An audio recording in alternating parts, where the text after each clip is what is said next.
If you're not at your best and you show up, more than likely you're going to pick someone or something apart. And it's better that you remove yourself for a period of time and get back into your heart and present yourself at your best. And so if you're not there and you need a mirror or a reflection, then it's good to ask, am I missing something? Am I not seeing myself in some way? And then there's a healthy conversation when you invite it. But if you're not invited to contribute your opinion, then it's better off that you don't. So people always say, I want a loving relationship, but what they really want is happiness. What the future will feel like before it's made manifest. That means you can't wait for your relationship to feel love. You have to reverse that battleship and understand feeling love is going to be the magnet. And if you can hold the vision of your future, a clear intention, with a coherent brain, organize signals into the field, and you could actually crack this thing open and practice getting so present in the moment that you're not anticipating the next moment or trying to predict the future. And you're no longer romancing the emotions of your past. You can find that sweet spot of the generous present moment. The familiar past is the known emotionally. The predictable future is the habituation of autopilot, being unconscious, and programs. Those are both known. There's only one place where the unknown exists. That's the present moment. So if you could work with your body to the point that it trusts you enough to feel so safe that you have conquered it in a certain way that it could actually relax into the present moment, and it's not worried about what's going to happen next or what's going around you, or that you need to eat, you need to pee, you need to move. Right. You got beyond all your drives and you're ready to create. That moment where you're present. So the stronger the love you feel, the more altered you feel inside of you, the more you're going to pay attention to that picture in your mind.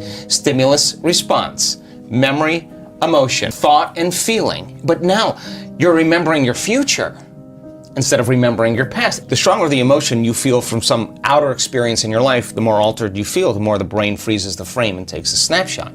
Well, now you're freezing a frame in the outer environment. But if you're truly in the present moment and you know exactly what you want, and you begin to start practicing opening that heart, it's amazing what happens. The moment that heart begins to open, on a real-time brain scan, when the heart moves into this kind of rhythm, when you're feeling frustration, when you're feeling impatient, when you're feeling resentment, you are stepping on the gas pedal and you're stepping on the brake at the same time, and the heart is pumping against a closed system, and it causes an erratic beat.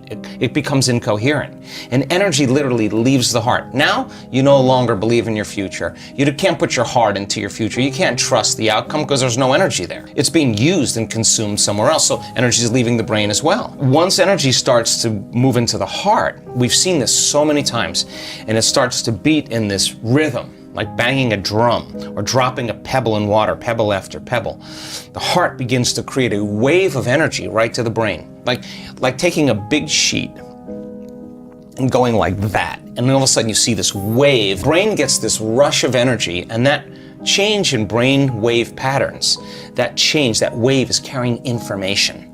And the person starts to get a very clear idea. They see their future very clearly.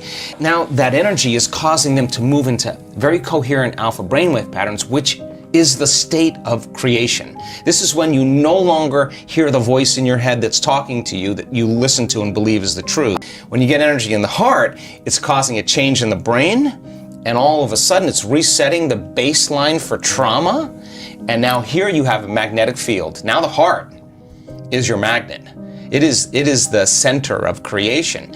And now that energy is frequency, and frequency carries information, and you can lay the thought of your new relationship on that energy because it's consistent with it. You cannot lay the thought of your new relationship in need. That's a different energy. So then if you are going to prepare your brain and body for a new relationship, then you would have to become love completely every day. And that signal then that you're sending out into the field can carry the thought of your health, your wealth, your relationship, or whatever. But here's the cool part.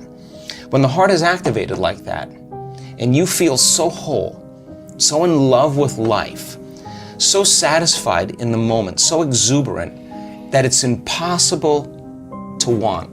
Person who's the person that fits the mold energetically, that would be the same as you and yet complement you, so that the two can become one.